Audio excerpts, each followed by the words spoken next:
哎，你们好，我是 Asmah，在南昌大学医学院。Sorry guys, I'm Asmah and I study in Medical College of Nanchang University, China. And I know by now most of you, like one Maltese lady I sat by in a plane asked, seriously? Are there foreign students studying medicine in China?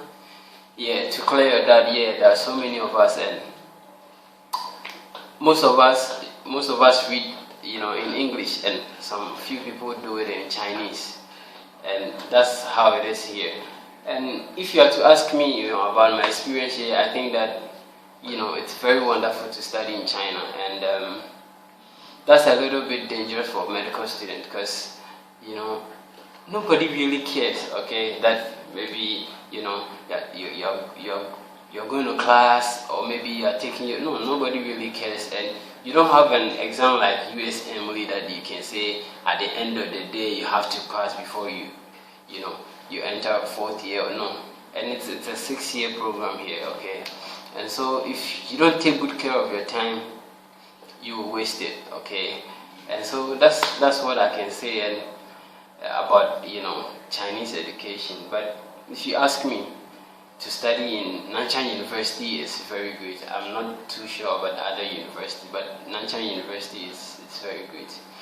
Today I just want to share with you about my preparation towards step 1. As you all know, it's not easy. It's very tough, and they used to tell me, but I thought, man, everybody's saying it's not easy. It's not easy. But the most important thing is that you have to know that it's doable. Okay, and for me, I started with Najib's video, and then I also did almost all of Kaplan's video, and I started with first aid. Okay, and I saw doctors in training videos, and they are very good for reviewing first aid, and so I did that. And so what I want to say is that if your basics are not very good, like mine wasn't so good, you have to do extra work. You have to do so much before you open the first aid, because if you don't and you open them, you will see stars. And that's what I did. That's what I saw in the first place when I opened it, okay. And so that's it. So you have to do, because maybe you will start reading it and you think that, man, I'm getting everything. This guy Asmah is just saying something, but truly you get it. But when you go into a question bank, they're not going to ask you questions like, what is the drug of choice for motion sickness? They're just going to give them spironolactone, or maybe which box causes Creutzfeldt-Jakob syndrome, or maybe Kuru plaque, and just going to say prion. No, they're not going to say that. Most of the questions are in vineyard form, okay? And what I mean by vineyard form is they can give you a question like a 47-year-old male came to the hospital with sickle cell, and he needed maybe IV line, okay. And so what they did was they put a catheter inside the right subclavian vein, okay. There's so many clinical scenarios, and they will tell you that after 1 week he came back. When he came back, he reported swelling arms, and then maybe temperature of about 40.1 degrees, okay. And those ones are not very relevant, and they will tell you that upon multiple cultures, blood cultures, they isolated gram-positive bacteria, and it is also catalase positive and coagulase negative. So which of the following organisms do you think that it's maybe likely to cause the above problem? And they'll give you a list like Streptococcus pneumonia, Streptococcus pyogenes, Staphylococcus aureus, and maybe Staphylococcus epidermidis, and they will add a lot more, okay. And they will tell you which one is most likely, okay. But if you know your microbiology, or you will know that when they talk about gram-positive bacteria, they're just mainly talking about staph and then strep, okay. And catalase positive is staph, okay, because you know that streps are catalase negative. And when you come to staph, they said coagulase negative, okay. So you know that staph aureus is coagulase positive, okay. So the option that you are left with is Staphylococcus epidermidis, okay. So it's just like that. If you really know your basics and then you correlate well, you can get it. But today, what I want to tell you is that, you know, if you don't know your basics, it will be very tough for you. Like yesterday, what happened to me? Yeah, before I even registered, I never went through any question bank. Okay, so yesterday I decided to start my UWorld question bank because I have less than 3 months to write my exam. Okay, so I just decided that okay, then I'll take the assessment. Okay, assessment quiz, so that I will know where I am now. So I paid some few dollars, and then I subscribed. And then it's made up of 4 blocks. Okay, each block is maybe 46 questions.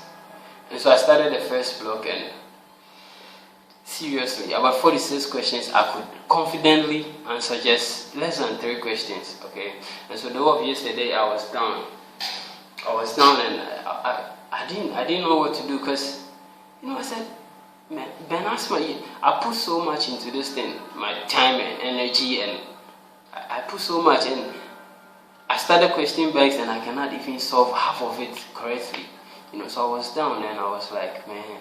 And for me, I've taught myself, you know, to, you know, stay strong and be motivated in everything. Okay, but yesterday was the only day throughout my preparation that I felt that I couldn't hit my score. Okay, my target, I couldn't hit it, and I was very scared. So I couldn't continue the questions again, and I couldn't even study anything. Okay, but I went back to what made me even register at the first place. Okay, so I went back and I prayed to God for strength, and I went back and collected all my motivational tips and videos. Dr. Miles Monroe, Brian Tracy, Tony Robbins, Eric Thomas, you know, name them. I collected them all, and then I just listened and watched them, and I got pumped up again. Okay, and I set new goals and plans for maximizing my time. And so what I want to tell you is that it is not easy. Okay, it is not easy, and no matter how perfect your preparations are, remember that there's never been any single individual who has tried to accomplish something out of the ordinary, who never faced adversities or obstacles or setbacks, or so you have to expect them. Okay, for me, I thought maybe because I've tried my best to prepare well, I will not, but seriously, it's difficult. Okay, it's difficult, but one thing I always remind myself is, every year about 27,000 domestic and international medical students and graduates successfully pass the USMLE steps. Okay, so if about 27,000 can do it, then I can do it, then I know you can also do it too. So today I just want to encourage anybody who is also going through the same thing that I'm going through, that it is not easy, but it's doable and it's worth it.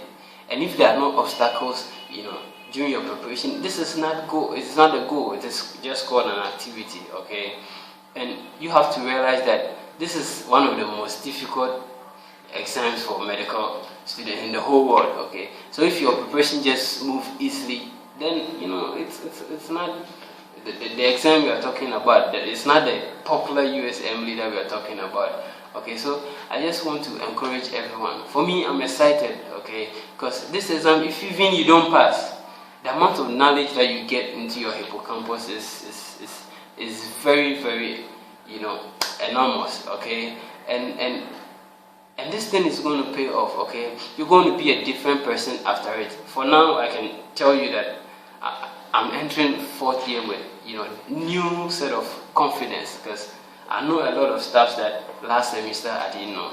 Okay, so I just want to encourage you that if there's anything you want to do, okay, if you want any goal you want to achieve, just expect it. Okay, expect that the obstacles will come, but they are not there to stop you. Okay, that is the difference between winners and losers. Okay, and nothing good. Remember that nothing good comes easy.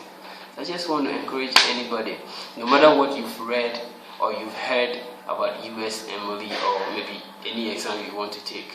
Okay, it is not easy, but it's doable. And if someone did it, then you can do it and I can do it too. Okay, so I just want to encourage anybody who is going through anything, okay, that if only you are willing to struggle for it, then you will get it. Okay, so I just want to let us join hands, okay, and encourage each and every one of us. We are doctors and that's what we do. We help people. Okay, so I will leave some link, below. If there's anything you can hook up, you can talk. And yeah, so that's me. So this is Ben Asmah. I hope to hear from you soon, and may God bless us all.